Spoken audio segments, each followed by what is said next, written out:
All right, you're searching for profitable short-term rentals. You're scouring AirDNA for info. This is the guy you call when you want to find a top-performing property. I just analyze data. I've built a good team around me who can take a lot of the stuff that I've learned over the years and continue to do it at scale for more people. And I love it. It's literally, I feel like I'm living a dream right now. It's our good friend, John Bianchi. He's back on the show. He's analyzed over 350 markets and helped identify over 200 cash flowing properties, every one of them profitable. And a lot of people will start with like the markets they know or the markets that are nearby. And that's a great place to start. But when you are going to start looking into those markets, you want to follow a sort of two-step process. And today he's dissecting a real life property, ours. And he's showing us exactly what we're doing wrong.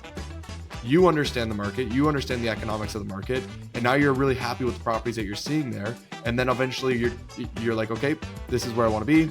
And now you're going to grab the property that you think fits your situation best. I'm 31-time Airbnb superhost Jason Muth. I worked in the media business for over 25 years. And in 2016, we bought our first short-term rental. And here we are today in our chapter 2. Since then, we've welcomed over 5,000 guests and their furry friends to our homes. And now we're here to show you how to create a smart stay. It's time for John Bianchi.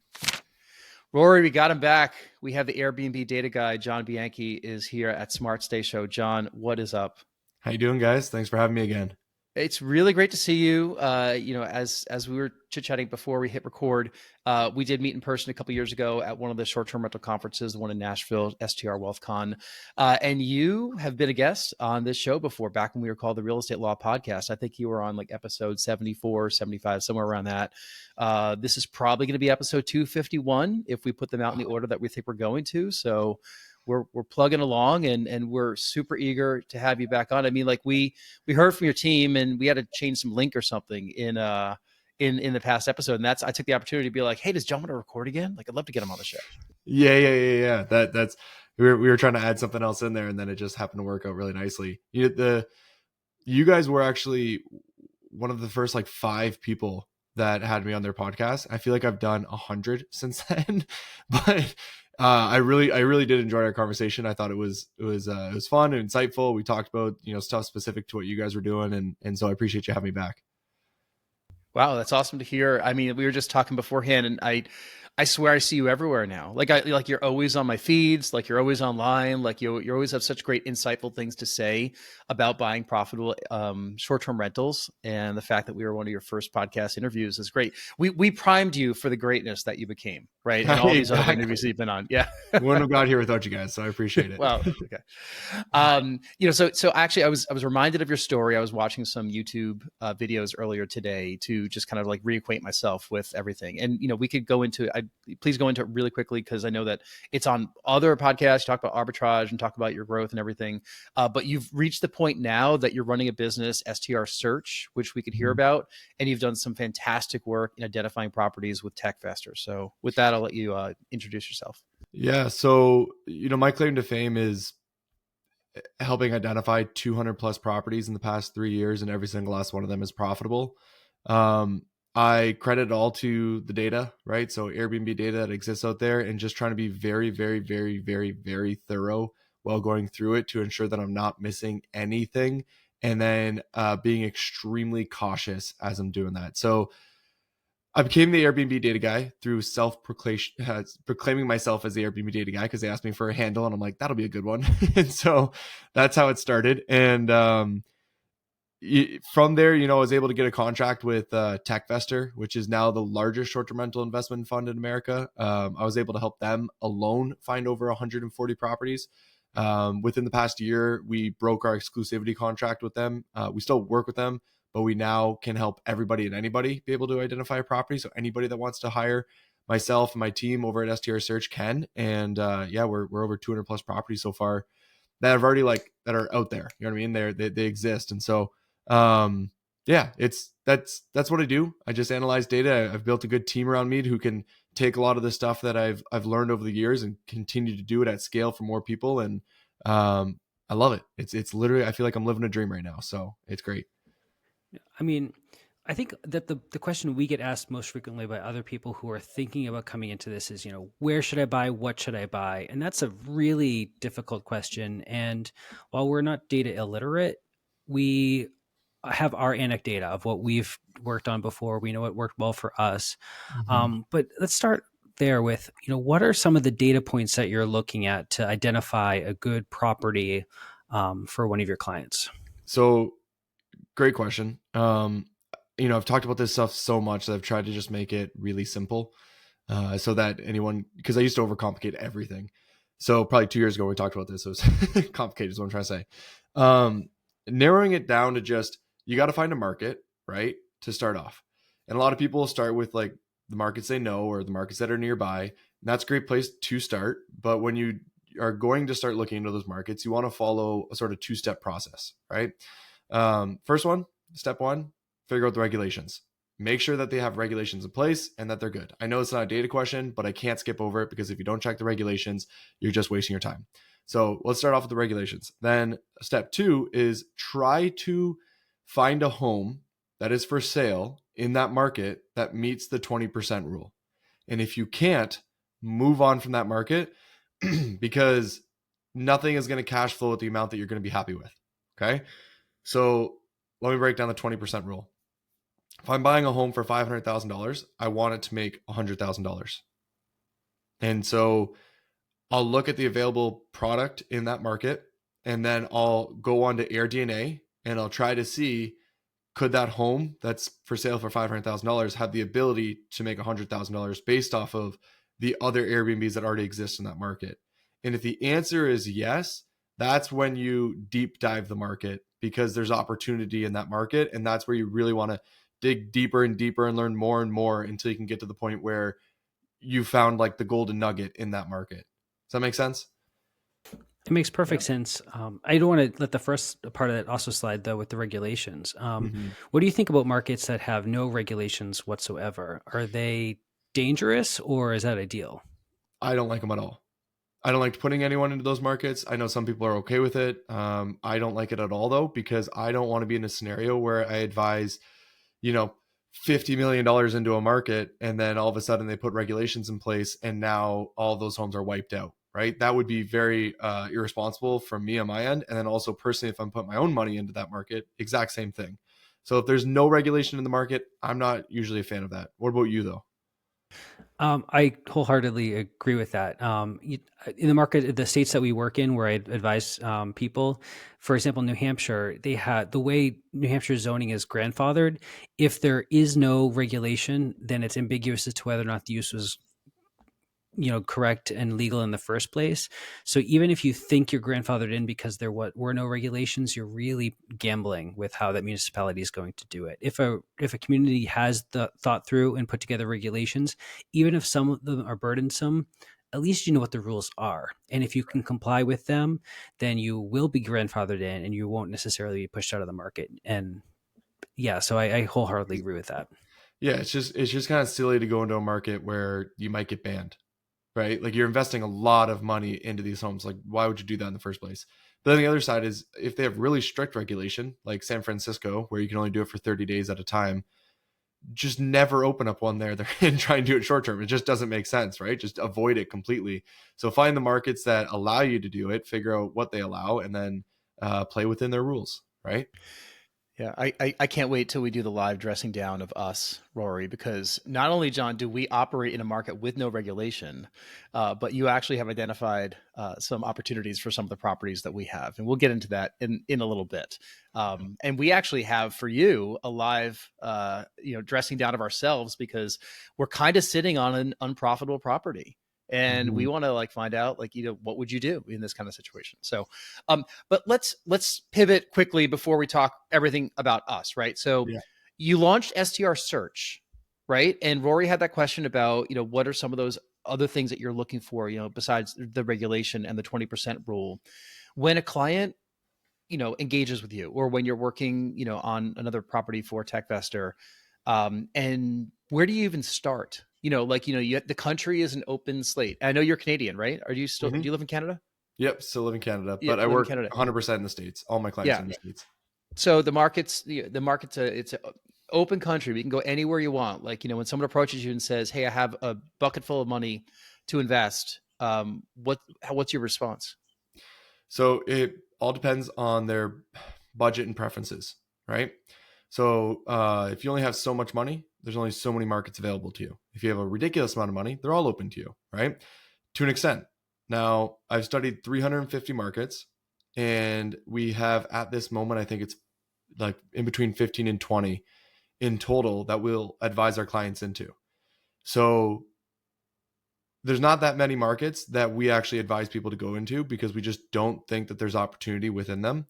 There are, with this being said, I just want to mention this because I've had some pushback on this. There are a lot of small markets, small markets that if you know it because you live like 2 hours away from it and you know how to make it work, those ones are fine. But they're for what we're doing and how we advise clients and what we're trying to help with them, because a lot of our clients are buying more than just one property. They want density and things along those lines. And so we have about 15 to 20 markets that we think are really, really strong for their preferences, right? So if you were to work with us as an example, right? The very first thing that I'm going to do is I'm going to ask you a whack load of questions about pretty much what you care about, right? There's going to be one question, which is how much capital do you have to invest between the down payment, the closing costs, the renovation, the furniture, the fees, whatever it is, right? How much? And then a whole bunch of questions on your preferences. And so if you only had $150,000, I only know 3 markets in America where I would advise you to buy a property. And I mentioned this already. I said I'm very conservative, right? You can definitely buy a property with $150,000 in a lot of markets, especially if you're only putting 10% down, right? But the objective for all my clients is to get them through a recession. So the strategy that we've been going with is that even when a recession hits, people will still travel. We saw during COVID, people still traveled, right? And so there's still going to be someone traveling. And the objective is to be in the top 10 percentile of that market so that when significantly less people start traveling, you have one of the best properties in that market. You can lower your rate to the not so good properties, and anyone traveling to that market would be stupid not to get your property over the other one, because you're going to have more things that people are renting for those couple of days, making your property far more valuable. And that would allow you to secure that booking. And our objective here is that if you can create a property that can be in the top percentile of these specific markets, then you'll be able to still have some money coming through during a recession, allowing you to make it through that hard time to be able to get to the boom that always happens right afterwards, right? So I'm explaining all that simply to say that if you had $150,000, I only know 3 markets that I'd put you into, right? But let's say you had $300,000. That's actually going to open up a handful of more markets that we could look into. And at that point, I know your preferences, right? Because I asked you a whole bunch of questions and I know which markets are more so going to line up with you in comparison to the other ones. And then we're going to hop on a call and I'm just going to start showing you properties in these markets, and I'm going to start getting real-time information about what you're actually caring about. As an example, we have a couple places in Florida that we know work well, but Florida is a place that people politically don't like, right? And so we get that all the time where people are like, no, I don't want to invest in Florida because of the politics, or I don't want to invest in Florida because of the insurance. And we go, okay, sounds good, right? We don't have that directly on our intake form, but once we have the call, they tell us, we go, okay, sounds good. Now let's look over here, right? And we'll kind of repeat this process until you feel comfortable with the market, you understand the market, you understand the economics of the market, and now you're really happy with the properties that you're seeing there. And then eventually you're like, okay, this is where I want to be. And now you're going to grab the property that you think fits your situation best. So I have 2 questions about the top performing markets. One is, are they constantly changing? If you look at the list of the top markets that you like right now, are they the same ones that you liked a couple of years ago and that you expect to like in a few years, or is it constantly shifting? It is not constantly shifting. Now, some markets die, but it's not, it's rare that a market will die and open up again. So what I mean by that is property prices get to a point where they keep rising so much so that all the cash flow disappears. Okay, so I think Gatlinburg is like the greatest example of that ever. The prices increased extremely quickly. And the reason being is because there was a bunch of cash flow, right? So if the properties were like, let's say $500,000 at one point, there was maybe like $50,000 in cash flow that you can make from owning a property in Gatlinburg in like 2020, right? And people knew that there was that much cash flow. And so instead of just saying, hey, I'll take it for 500, I really want this, so I'll buy it for 600. Because now there's $40,000 of cash flow still walking away with $40,000 of cash flow. That repeats itself until you get an equilibrium where there's no more cash flow, but you can still cover your bases. And then you can't really, no one's offering above and above and above, because why would somebody buy it and lose $30,000 a year, right? And so you kind of hit this point where it just flatlines. And so I would say markets die, but they don't rotate. And so once a market is dead, there's not much that can happen. And I haven't really seen like one come out of being dead. So yeah. What about markets where the people that are buying into the market, and where we co-host is kind of an example of this, where an investor wouldn't touch it if you're looking for cash flow, like period, would not touch it, based on how much the rates are that you're going to buy into it. However, there is a lot of prestige to have a property in said market. People long to own a second home in that market, and they're looking to basically offset their costs, and they're looking at it more as an appreciation play where you could write down, the mortgage and some depreciation and get tax benefits, and, have a, kind of return, not a cash on cash return, but a return on equity. Like, that maybe a couple of years ago, people weren't thinking about that as a metric to look at. Are we at the point that this is what we have to do for short-term rental markets in the years to come?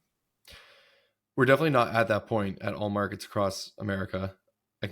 In other words, what you're saying is, are we at the point where there's no cash flow in markets? And in some markets, yes. In other markets, no. It just depends on the market. Again, every single last property I've helped find has cash flow. But if you're asking, what do I do about that scenario where I have somebody who just wants to buy in those types of markets?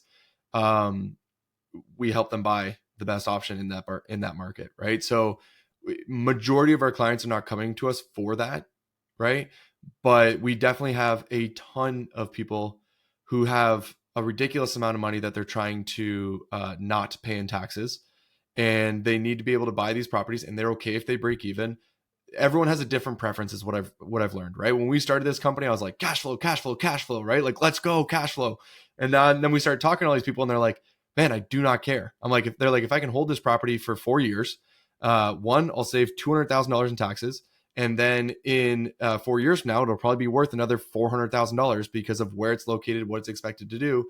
And if I had break even for that time frame, or even if we do go through a recession, I'll be able to cover it with all the money I make from my business. It's not a big deal. I'm looking for a place to put my money, cut my taxes, and eventually be able to exit it. And we go, sounds good. We can help you with that too, right? Like, no big deal. But it is more rare in our case where we do come across people who are openly okay with that scenario. Yeah, I mean, I'm not saying as an investor, people should be okay with that, but there's a lot of scenarios where, let's say that, busy working professionals that are high W-2 earners just want to have a place in that market, the Hamptons, for example, or Meredith, New Hampshire, or whatever, like places that maybe aren't the best investment that one might make if they're coming to someone like you saying, find me a market and find me a property in that market and have the biggest cash on cash. I don't think that's ever going to change. I mean, I think that people's dreams of owning in, their favorite market, Key West, whatever. I've never analyzed Key West, but I'm guessing that it's probably expensive to go there and you're probably not going to make cash. But people are still going to buy properties there.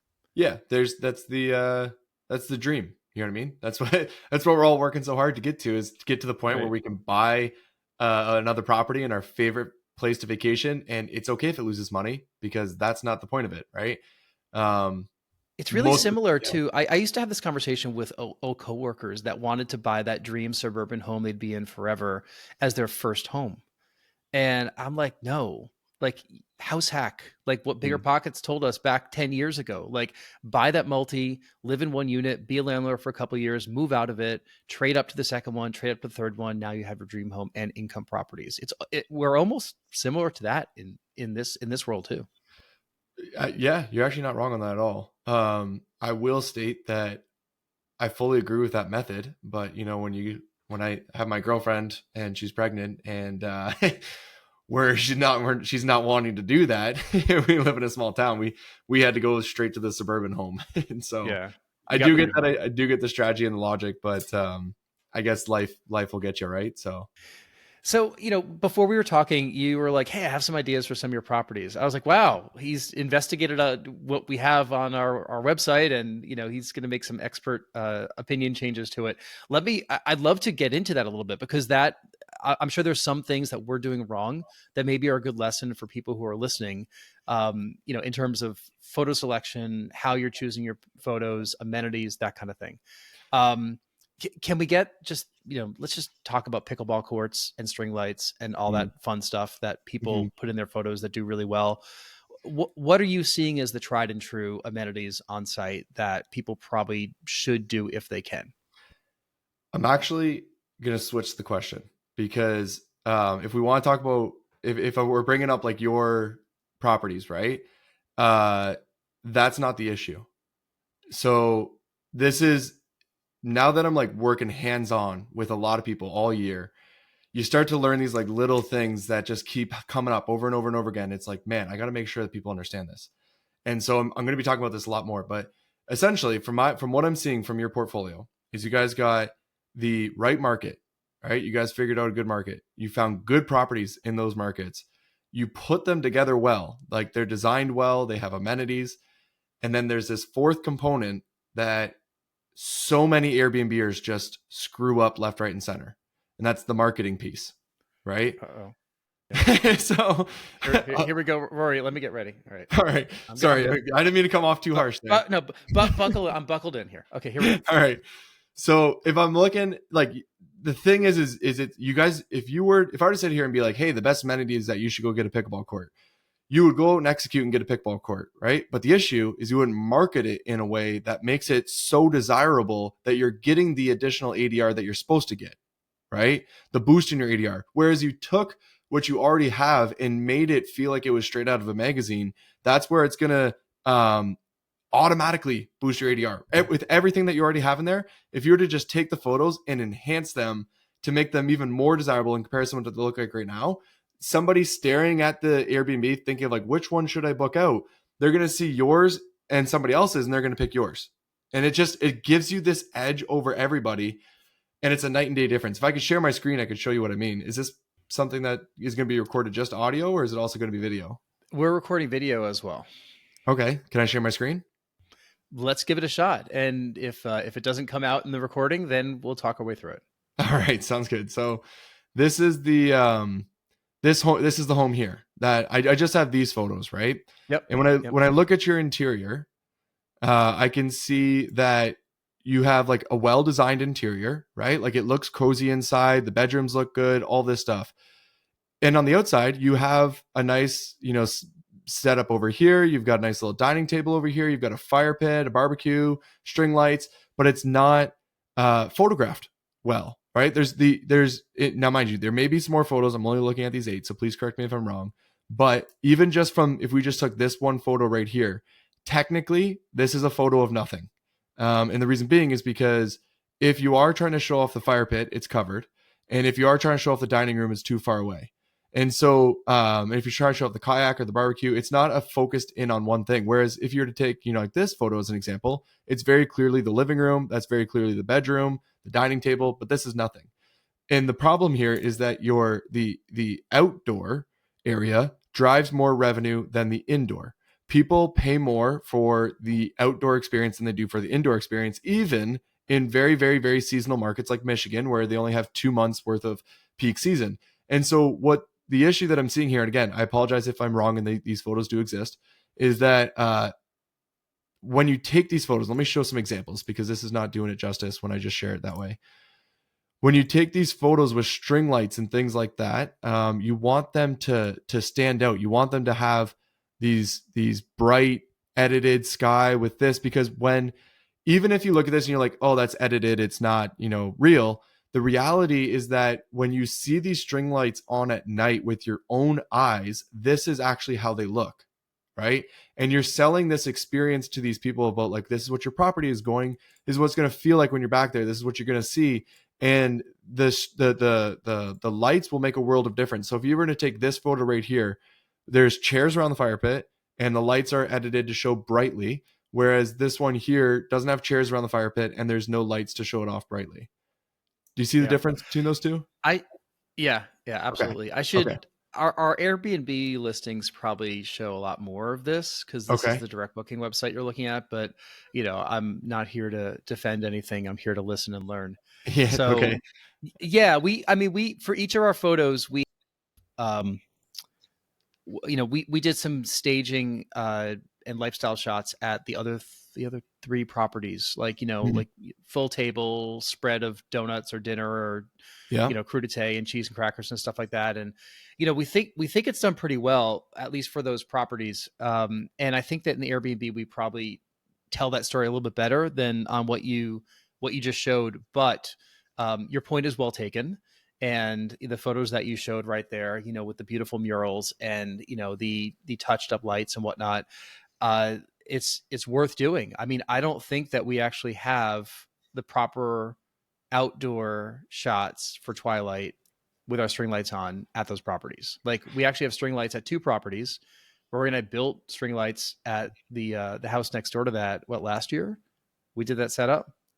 And I got some photos, but it was just me with my iPhone. I mean, I just supplemented the professional photographer, right? Yeah. And that there, I think, is actually one of the biggest mistakes. I don't think there's a better investment than a photographer and edited photos. So like everything that you can spend your money on, like the wallpaper that you guys put up there, the photographer would have made you way more money if you didn't have the wallpaper, but you did have a strong photographer. It'd make even a bigger difference to your revenue bottom line. And I had a feeling that you guys had the Airbnb would look better. So I do apologize if I went a little too hard on. No. Point taken. I think that anybody that is, that has a listing should always allow somebody to critique it to make the listing look better. No, and the point stands, if we're going to invest in things like kayaks, we need to feature them a little bit better. I think we have some additional photos, but that point stands. I can't find a single good kayak shot that we have. They're just kind of in the background. Blows my mind how many people do that. You would not believe the amount of people that buy a hot tub, take one photo of it with the cover on, and put it at the end of the listing. I go, that is your most expensive amenity. Like, not only does it drive a crazy amount of revenue, but it's also very expensive to purchase, and you're just going to toss it at the end. That's like marketing 101 tells you, if you want somebody to book your home over their home, then you should probably show off the things that make you better, right, than your competition, and show them off as fast as you can and show them off really, really well. So people have a desire to want to book there. Does that make sense? Yeah. So, all right. So lots of questions I have. All right. So first of all, the properties in that town, I just took a look on AirDNA today, and I know you use AirDNA a lot, right? Oh yeah. For your data. Okay. So we've used AirDNA for a couple of years as well. We haven't really had to do a lot of analysis because we have not been in acquisition mode up until potentially now. So now I'm looking at it, it's being like, oh my god, I got to remember all this stuff. And I've always thought AirDNA is about 20% high. At least I've always tracked it as high with the 5 properties we own. AirDNA is always overrepresenting what it thinks we do with the properties. Yep. With that said, I'm also a data guy from years past of lots of years of calculus through high school and in college, and then in the research world for many years in the media business, where I see the value of relative data and not absolute data. So in one of our markets, one of our properties of 160 short-term rentals, according to AirDNA, is the number 1 property. And then another property is the number 8 property, and another one is the number 24 property of the 160. So, but they're all overrepresented by about 20%, according to what AirDNA thinks that we do versus what we're doing. The one that's in the market that we think we might move on from this year, if we can identify a better investment elsewhere, is the number 19 property in a market of 1,200. And even that, we're not able to get that to cash flow, which is a bit of one of the problems there is probably twofold. One thing you're going to say is that we don't have the right amenities there and don't have the right marketing. And then one thing I'm going to say is we have too much debt service on that property. What's the market? The market is Laconia, How do you spell Laconia, New that? Hampshire, Laconia. Sorry, Laconia. I'm my brain doesn't Properties. work very well when it comes to letters. They get all jumbled in there. Oh, okay. In there. Could you say it one more time? LACON. Yeah. There you go. NIA. Yep. New Hampshire? Submarket in New Hampshire. Beautiful. Yep. That's it. Beautiful. So go to STR listings and scroll down to the number 19th property. Keep going. One more down. There it is, right there. So you click on the click on the Airbnb. So you'll see kind of how we have it positioned on there. Look at this, Rory. This is like a live demo. Like I don't think we've ever done this before. I feel like I'm on like American Idol or something. Like I just performed. Guest favorite, top 5%. Jeez. Exactly. You'd think it'd be making more. Well, maybe I'm not pricing it right. Not necessarily. Some markets are anchored, but they have price anchors. Like people are not willing to spend an arm and a leg to go there. The crazy thing with this market is that when we bought it, it was underwritten by the bank to do about 120, and the first year we did 93, I think, and then last year it went down. If you could believe that. I definitely can. Yeah, I'm not overly surprised by. There is market fluctuations like year over year. I think this year has been a bit of a dip in comparison to some other years that we've seen, but it's not enough to like ruin the market as a whole. Yeah. Look at his brain working. Yeah, sorry. This is the Airbnb Data Guy. He just scrolled through all the photos, and now his brain is like it's like a GPT, right? You have it all right. It's about to spit out like the answer. Yeah. Well, I'll be honest with you. It's actually fascinating that you guys are top 5% favorite and even the top 19 category. It seems like a market that would be. One of the issues with this property is that it's not on the water. So if you look at everything above that, it's either on the water or has a pool. Yep. So and we don't have that. Correct. Yeah. So I want to do a quick little underwrite here with you guys, if you don't mind. That'd be okay? Yep. So what'd you buy the property for? 900. And what was your interest rate roughly? Oh God, do I have to admit this? Yeah. Rory, should we tell him?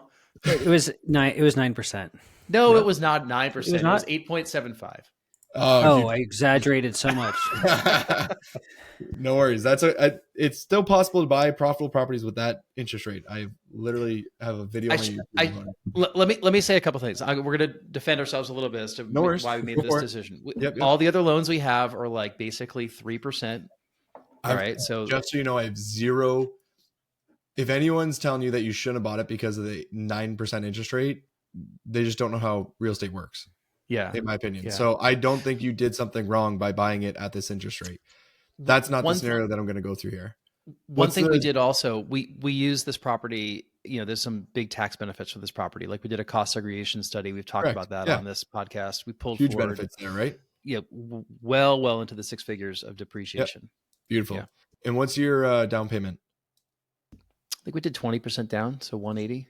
Okay. Do you know what it costs you between your debt service? Like your debt probably includes your insurance in there as well. Yeah, it doesn't include my taxes though. I think the mortgage payment's like $5,700 a month. So we're at $57K plus 10, 11, probably 70,000. Yep. And then do you know what your internet is?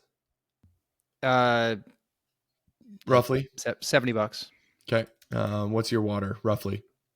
40. Okay. And then what's your electricity?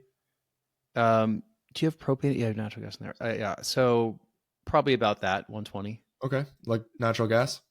So it's propane. If we spread that across the year, I think $3-4 grand. So I can do the $350 a month. Okay. 350. And then what's your pest control? 0. Don't jinx me. All right. Pool maintenance. You guys don't have 0. one. Outdoor landscaping. You know what the killer is? It's plowing for that place. Yeah. Yeah. So I bet I pay him about $8,000 a year. So let's call it. Yep. No worries. I can do it. 650, 700. And then what's your cleaning? Per turn. Per clean is 320. Okay. And what's your property tax? Oh, we already have that in the debt service, right? We don't. No? Okay. It's what's separate. And it's embarrassing. It's okay. Probably like $9,000 a year. Okay. And then insurance. Yeah. We have proper insurance on it, so it's expensive. So probably $500 a month. Okay. And then do you have a CapEx reserve? All right, I'll just take that as a no. John is a comedian, Rory. I didn't know that. Yeah. It's your credit card. That's the my credit card, exactly. Yeah. All right. So this is to a T, kind of how I expected this to go. So you for you to break even, you got to make $125,000 a year, right? Yep. If you were to go on an AirDNA and go and look at all the properties that are pretty well doing over 125, they're all on the water. Now, mind you, I have not looked at this very long. I've maybe looked at it for a second, so maybe there's an exception to this rule. But I can see, this one here appears to be on the water, and it's a much larger property. That one appears to be on the water. That one's on the water. This one's on the water. And so in this one has a pool. It's clearly a mansion. We're getting some like really big, beautiful homes here. So what I'm trying to say nicely is that when I would analyze a property like this, I would start off with doing this. So I'd start off and go, okay, how much is everything going to cost me? And what's my break even revenue number? Right. And then from there, what I'll do is I'll go look at the homes that are making that amount, and I'll try to understand what are all the features that they have. Right. And as you can see really quickly is that, even these homes doing 100,000, they're all sitting on the water. Right. Right. And water is the hardest thing to outperform in comparison to everything else. So what I'm trying to state is that I probably wouldn't move forward with the property simply because you don't have the feature that allows you to be able to compete in that category of 125K a year. Does that make sense? So John is, Rory, he is agreeing with our decision to possibly 1031 this to a different property. Yes. Fully, actually. Fully. Wow. Fully. This is like adamant. Okay. Like tomorrow we need to get rid of it. Yeah. Well, yeah. I stare at these things all day long, and to pay, first off, $8,000 for a snowplow. That's crazy. So we, but again, these are things that like we, hey, we don't, right. We make mistakes sometimes along the way as well. And like, sure. We decided to buy this, and I do still think it served a good benefit to us for tax purposes. I have to continue to remind myself that we basically pulled forward about $300,000 of depreciation. You're still, right? you're still way ahead. That's why I'm not saying you made a bad decision. What I'm saying is let's take advantage of 1031, right? This beautiful little thing we got here, and go take the capital or the property or whatever that you have in there and move it to another asset that will produce more than this one. That's all. Right. Yeah. No, I think it's almost like you heard us this weekend talking. Right. This was, leading into, we just had a big booking over the winter. This podcast is going to come out probably in our mud season, so March and April is not the best time to make money in New Hampshire, but then the summer and the fall is usually great. I think what we learned with this property is that AirDNA kind of overstated what we thought it was going to be. The underwriters we worked with went with that number. We kind of trusted the number. And it on a cash flow basis, it didn't pan out to what we were hoping for, but we did pull forward a lot of depreciation. We did get a house full of brand new furniture along with the purchase price, that we valued at about $90,000. And we'll figure out what to do with that, either sell it with a property or pull it out of the property. And we actually put some infrastructure into the property. So like if we do decide to resell the property, we think that the brand new air conditioning system and the brand new generator that we put into this property should probably be recouped in the sale price, but remains to be seen. All good things. Agree with you across the board. There was one thing you said there that I wanted to respond to, but it slipped my mind now. Oh, you said you trust what AirDNA said.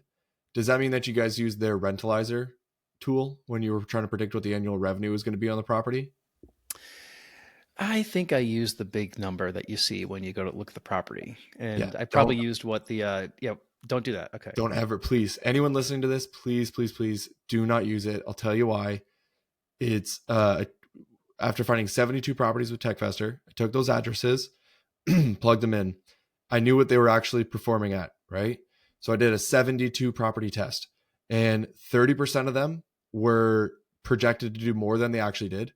30% were accurate, and 30% were underperforming what they are actually doing. So the problem is you don't know which one you're going to get, right? Are you getting the above, the below, or the dead on? You don't know. And there's just a simple process, maybe not super simple, but it's simple process that you could go through where you could go and take a look in this scenario, right? You guys could have went and looked at all the properties that were doing $100,000 or more, and you could have seen how many of them were on the water and that yours was not on the water, and go, we got about 80% of these properties in the top percentile that are on the water. Do we want to try and compete with people on the water like that, right?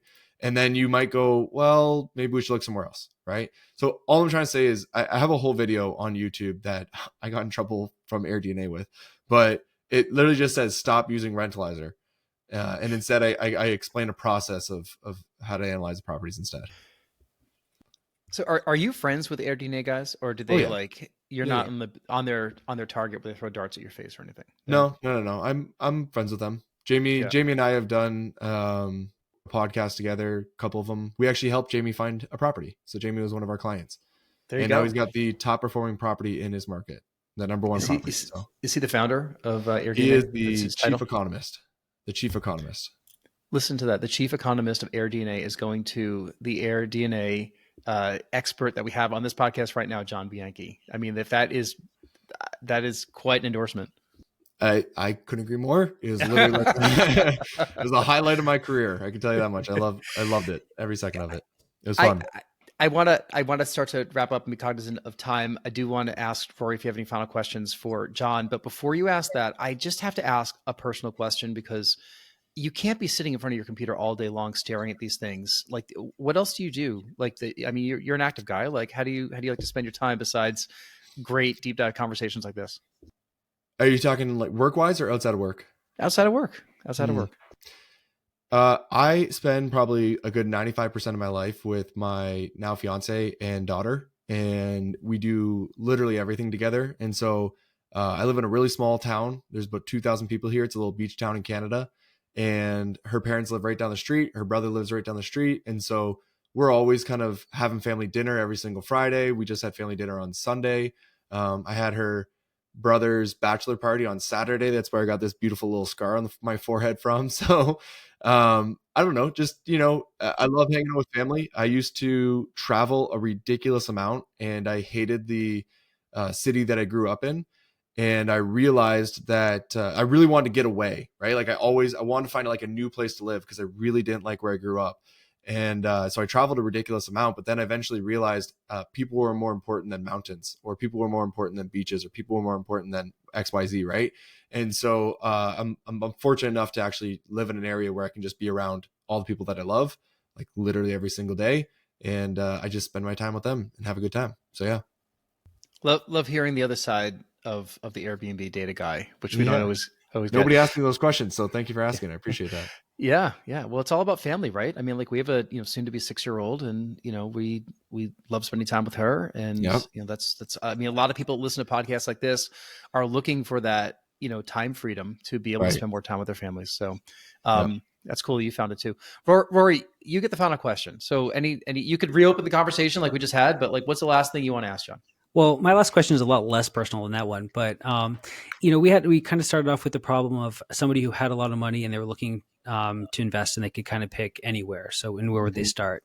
We were figuring out which markets would be great to invest in a short-term rental. But going back to that person, if they had a lot of money, what's the case for investing in a short-term rental as opposed to investing it in one of the many other things that you could do with the money?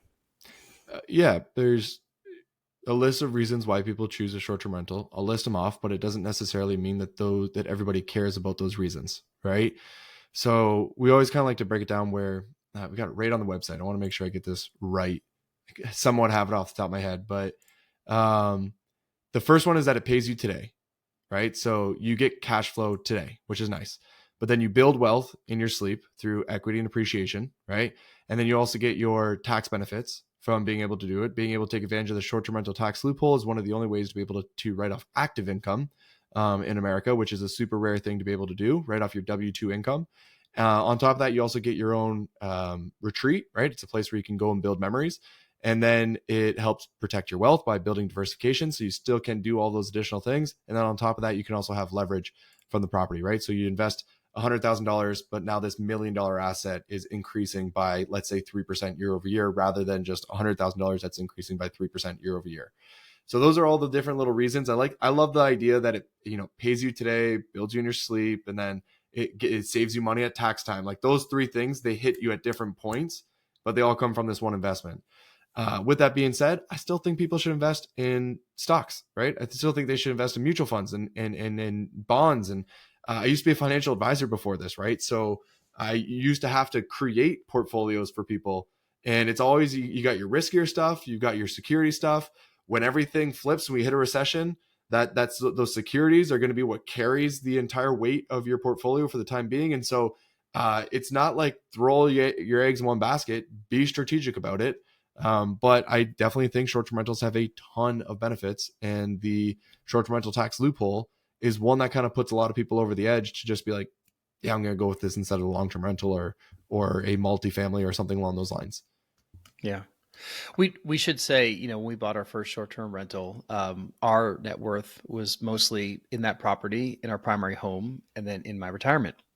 And now, it's in 5 short-term rentals, our primary home and our retirement. And that's why we were able to take a risk on a property like the one we just discussed on this podcast. And we were able to kind of squeeze out some other opportunities that you also just mentioned, as to why people should be buying these properties. And, we were in that position to be able to do that. If you're listening and this is your first, short-term rental, it's always a good way to kind of get your feet wet and figure out if this pathway is the right way for you. If you've saved up some money, you have a good retirement account, you have some equity in your home, jump into it. Try to find the right property. Find one that you can utilize also in a market that that you'll probably do pretty well with. You don't have to have the A+ home run the first one, but that could be a way for you to say, hey, maybe I do like the space, and then you parlay that into the next one. Or you just jump right into STR search and you fill out John's lead form and you say, what market should I be in? And I want to make I was literally just going to say, I'm like, or you can get that A+ one, get the A+, start off with the banger, and that'll help propel you or project into the next one. I don't know. That's fine. Yeah. Right. Accelerate into the next one. See, I had the pivot right there. It was coming. I'm glad that you're waiting for it. Yeah, so, it was a beautiful pivot. So follow John. He's the Airbnb Data Guy. You can find his Instagram. You can find his YouTube if you just search for that. And you can also go to strsearch.com. Tons of great resources and videos, an entire course that he put together that he's giving away for free.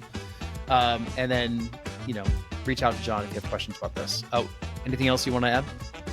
No, it's pretty well it. I appreciate you guys for having me again. strsearch.com is where you can find me, but thank you again. We should do it in another 2 years. Hopefully less than 2 years, right? Yeah. Let's do it. And if you've enjoyed the episode, all of our shows are on smartstayshow.com. If you want to be a guest, you can reach out to us. If you're a past guest, just send us an email, just like John's team did, and we'll have you right back on the show. Rory, we can reach you out at str.legal, right, to learn more about the law side of short-term rentals, right? That's right. All right. John, it will be less than 2 years until we have you back. I can guarantee that. Sounds good. Let's do it.